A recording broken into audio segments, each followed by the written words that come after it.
প্রিয় শিক্ষার্থী বন্ধুরা, আসসালামু আলাইকুম। আইসিটি ক্লাসে স্বাগত জানাচ্ছি। আমি সোহেল রানা। আজ আমি আবারও আপনাদের সামনে হাজির হয়েছি নতুন একটি ভিডিও নিয়ে। আমার আজকের ভিডিওর বিষয় হলো আইসিটি এর তৃতীয় অধ্যায়ের দ্বিতীয় অংশ ডিজিটাল ডিভাইসের উপর। আজ আমি দেখাবো ডিজিটাল ডিভাইসের যে লজিক ফাংশন সরলীকরণ আছে তার কিছু মৌলিক সূত্রসমূহ নিয়ে। তো চলুন বন্ধুরা শুরু করা যাক। প্রথমে দেখেন এক নম্বরে বুলিয়ানের মৌলিক উপপাদ্য। আমরা জানি বুলিয়ানের মৌলিক উপপাদ্য তিনটি। একটি হলো যৌক্তিক যোগ যেটা লজিক্যাল অর, আরেকটি হলো যৌক্তিক গুণ যেটা লজিক্যাল এন্ড, আর 3 নম্বরটি হলো যৌক্তিক পূরক অর্থাৎ লজিক্যাল নট। তো প্রথমে দেখেন যৌক্তিক যোগের ক্ষেত্রে আমরা কিভাবে এই সূত্রগুলো মনে রাখতে পারি সেগুলো একটু আমি বুঝাই দিচ্ছি। আপনি সেইভাবে মনে রাখলে আমার মনে হয় সহজ হবে। দেখেন এর সাথে জিরো যোগ, তার মানে এ। মনে রাখবেন যে জিরো যার সাথেই যোগ হোক না কেন জিরো কোনো কাজে আসবে না, সেই ক্ষেত্রে জিরোটা এখানে কোনো কাজে লাগবে না। তার মানে ওই বির সাথেই জিরো যোগ হোক বা সির সাথেই জিরো যোগ হোক, ওই শুধুমাত্র সেই সংখ্যা অক্ষর বা সেই সংখ্যাটাই হবে। এবার দেখেন এর সাথে ওয়ান যোগ। মনে রাখবেন ওয়ানের সাথে এখানে এই বুলিয়ান অ্যালজেব্রার ক্ষেত্রে ওয়ানের সাথে যাই যোগ হোক না কেন ওয়ান হবে। তার মানে ওয়ানের সাথে ওয়ান যোগ হইলেও ওয়ান, ওয়ানের সাথে এ যোগ হইলেও ওয়ান, ওয়ানের সাথে বি যোগ হইলেও ওয়ান। এটা খেয়াল রাখতে হবে। এবার দেখেন দুইটা একই জিনিস যদি যোগ হয় তাহলে একটি বসে, অর্থাৎ এ আর এ যোগ হলে একটি, বি আর বি যোগ হলেও বি একটি, আর সি যোগ হলেও সি একটি বসে। এবার দেখেন এর সাথে এ নট মানে ওয়ান, বির সাথে বি নট মানে ওয়ান, সির সাথে সি নট মানে ওয়ান, অর্থাৎ যোগ হলে। তার মানে যখন যার যে কোনো সংখ্যাই বা অক্ষরই হোক তার সাথে তার নট যদি যোগ হয় তাহলে কি হবে? ওয়ান হবে।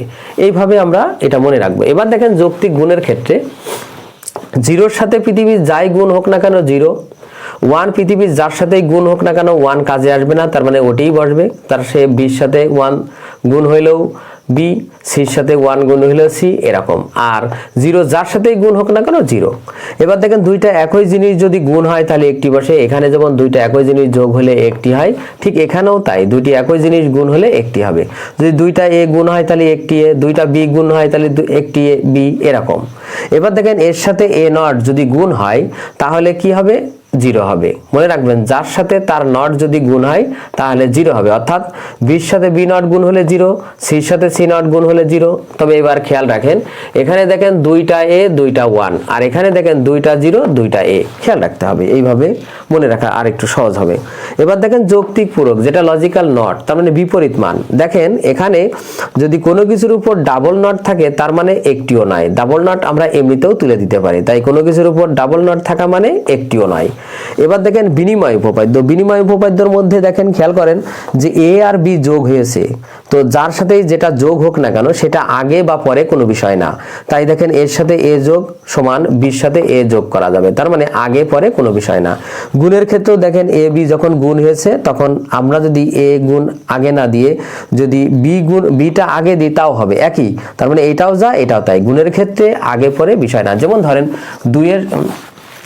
দুইয়ের সাথে যদি আমরা এখানে 5 গুণ করি এটাও যে কথা, আবার 5-এর সাথে যদি আমরা 2 গুণ করি সেটাও একই কথা। তার মানে আগে কোনটা বসছে সেটা কোনো বিষয় না এখানে। তো এবার দেখেন আমরা এইগুলো মুছে দিই, আমাদের ওইগুলোর একটু ব্যাখ্যা আছে, আমি ব্যাখ্যা দেখাবো। দেখেন এখানে এ প্লাস ইন্টু মানে A plus B plus C, তো এখানে দেখেন মাঝে বির সাথে সি ব্র্যাকেট দেওয়া আছে। তো এটার ক্ষেত্রে আপনি যোগ অবস্থায় আছে মাঝে ব্র্যাকেট ব্যবহার হয়েছে, এই জন্য ব্র্যাকেটের কোনো কাজ নেই এখানে। তারপর আমি একটু দেখিয়ে দিই। দেখেন এ প্লাস বি প্লাস সি, তো এখানে দেখেন আমরা যদি ব্র্যাকেট তুলে দিই তাহলে বাইরে যে চিহ্ন থাকে সেটাতে গুণ হয়। তার মানে এ আর এ প্লাস বির আগেও প্লাস, তার মানে প্লাসে প্লাসে প্লাস বি আর এ প্লাসে প্লাসে প্লাস সি। এখন আপনি ব্র্যাকেট এখানেই দেন বা আপনি এখানেই দেন, কোনো বিষয় না। মনে রাখবেন যদি এটা বাইরে প্লাস চিহ্ন হয় বা মাইনাস চিহ্ন হয় সেটা দিয়ে ব্র্যাকেট দিলে সেটার কোনো পরিবর্তন আসবে না। সুতরাং এইটা সমান আমরা এইটা বা এইটা সমান এইটা লিখতে পারি, এটা কোনো সমস্যা না।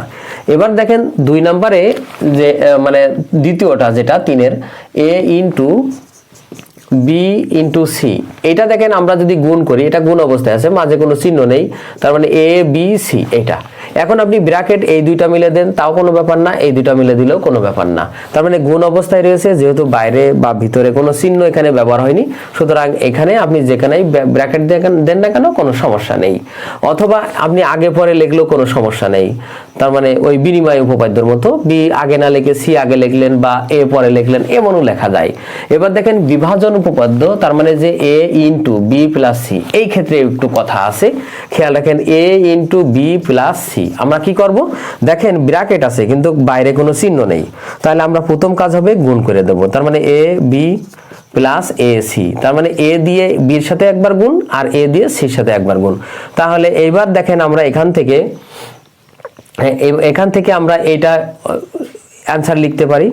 এবার দেখেন দ্বিতীয়টার ক্ষেত্রে আমরা A B plus into A C, তার মানে A plus B into A plus C, এটা দেখেন গুণ অবস্থায় আছে।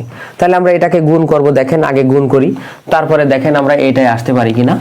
অথবা দেখেন যে সূত্রগুলো আমি এতক্ষণ বোঝালাম, তার মানে এইটা থাকলে এইটা লেখা যাবে, এটা থাকলে এটা লেখা যাবে, এটা থাকলে এটা লেখা যাবে। তার মানে সূত্রই, একটা থাকলে আর একটা লেখা যাবে, এটা মাথায় আগে থেকে রেখে দিতে হবে।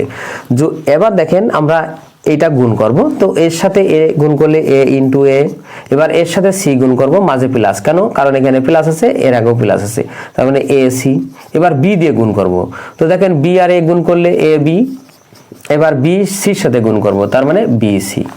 এবার দেখেন দুইটা একই জিনিস, গুণ থাকলে একটি পাশে, একটু আগে যেটা দেখালাম।